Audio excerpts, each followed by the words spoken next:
অনেক দিন ধরে একটা ওয়াশিং মেশিনের প্রয়োজনীয়তা অনুভব করতেছিলাম।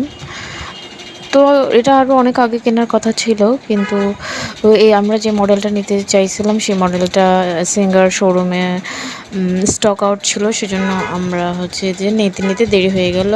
এদিকে দেখুন, আমরা হঠাৎ করে ডিসিশন হলো নিব, তো আমরা চলে গেছি দোকানে। এটা আমার হাজব্যান্ডটা পে করে দিচ্ছে টাকা।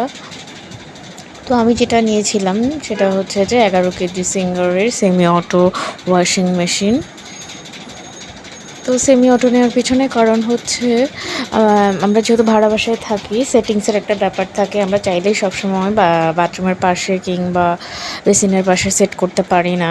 তো সেজন্য আমি সেমি অটো ওয়াশিং মেশিনটা নিয়েছিলাম। আমরা এটা কেনার পরে চলে আসছি হচ্ছে যে রাতের ডিনারটা করে যাওয়ার জন্য। বাসায় যাওয়ার সময় আমাদের সাথে আমরা একসাথে ওয়াশিং মেশিনটা নিয়ে যাব। তো এদিকে প্রথমে একটু গলাটা ভেজানোর জন্য এখানে লাচ্ছি নিয়েছিলাম। হঠাৎ খুব গরম লাগতেছিল, আমরা লাচ্ছিটা খেয়ে একটু মাইন্ডটা ঠান্ডা করলাম। তো করার পরে এর ফাঁকের মধ্যে আমরা খাবারও অর্ডার দিয়ে দিছি। খাবার আসতে একটু সময় লাগতেছিলো। আসলে এই জায়গাটাতে আমরা অনেক দিন পরে খেতে গিয়েছিলাম। এটা চকবাজারের শুভসতী মার্কেটের ফুড কোর্টে গেছিলাম খাইতে। ওখানকার একটা খাবার আমাদের খুব ভালো লেগেছিলো, ওটা খাইতে গেছিলাম। এটা আমাদের খাবার এসে গেছে: fried rice, chicken curry, chicken fry, chilli chicken, vegetable, ডিম। আমরা দুজনে একই রকম সেট মেনু নিয়েছিলাম।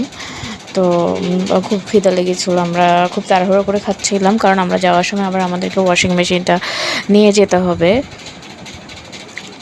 তো যেটা বলছিলাম, সেমি অটো ওয়াশিং মেশিন, বিদ্যুৎ বিলও কম আছে, প্লাস হচ্ছে আমাদের ভাড়া বাসায় এটা আমরা যে কোনো জায়গায় রেখেই ব্যবহার করতে পারবো। না হলে আমাদের ইচ্ছা ছিল আমরা ফুল অটোমেটিক ওয়াশিং মেশিন কিনবো, কিন্তু আসলে বিভিন্ন দিক চিন্তা করে ফুল অটোমেটিক ওয়াশিং মেশিনটা কিনলাম না। আর কিনছি যখন আমি খুব বড় সাইজেরটা কিনছিলাম। এটার জন্য আমাকে প্রায় 1-1.5 মাস অপেক্ষা করতে হয়েছিল, কারণ এটা অনেক দিন সিঙ্গারে কোম্পানিতে স্টক আউট ছিল। তো আমরা এই বাসায় এসে ঘুমিয়ে গিয়েছিলাম, সকালে উঠে ভিডিওটা করেছিলাম। এই আমার ওয়াশিং মেশিনে মোট 2টা চেম্বার। এটা হচ্ছে যে কাপড় শুকানোর চেম্বার, স্পিন চেম্বার, এখানে কাপড় শুকানো হয়। এর পাশে যে চেম্বারটা আছে সেটা হচ্ছে কাপড় ওয়াশ করার চেম্বার। এখানে আপনি 11 কেজি শুকনা কাপড় একসাথে ওয়াশ করতে পারবেন। আর উপরের দিকে ছিল হচ্ছে যে আপনার সুইচগুলো, যেটা দিয়ে আমি ইন্ডিকেট দিব। এটা হচ্ছে স্পিনের সুইচ, এটা আমি শুকানোর জন্য দিব। এটা হচ্ছে যে ওয়াশ, নর্মাল কাপড় দিতে হলে নর্মাল দিতে হবে, আর যদি সফট গেঞ্জি টাইপ কাপড় দিই তাহলে সফটে দিয়ে ওয়াশ করতে হবে। আর এটা হচ্ছে ওয়াশ বাটন, আর এটা হচ্ছে ড্রেন বাটন। ড্রেন বাটনটা হচ্ছে যে পানি যখন বের করতে চাইবে তখন ড্রেন অপশনে দিব। আর এটা হচ্ছে টাইম, আমি কতক্ষণ কাপড় ওয়াশ করবো: 3, 6, 9, 12, 15 মিনিট। যা কাপড়ের উপর ডিপেন্ড করবে, ময়লার উপর আপনি কতক্ষণ ওয়াশ করবেন। ওয়াশ হয়ে গেলে অটোমেটিক এটা জিরোতে এসে থেমে যাবে। আর এই সুইচগুলো যাতে পানি না পড়ে বা ময়লা না জমে, সেজন্য এখানে উপর দিয়ে একটা ঢাকনার ব্যবস্থা করে দেওয়া হয়েছে।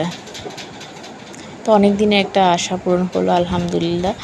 সকল আল্লাহর রহমত, সব কিছুর জন্য আলহামদুলিল্লাহ।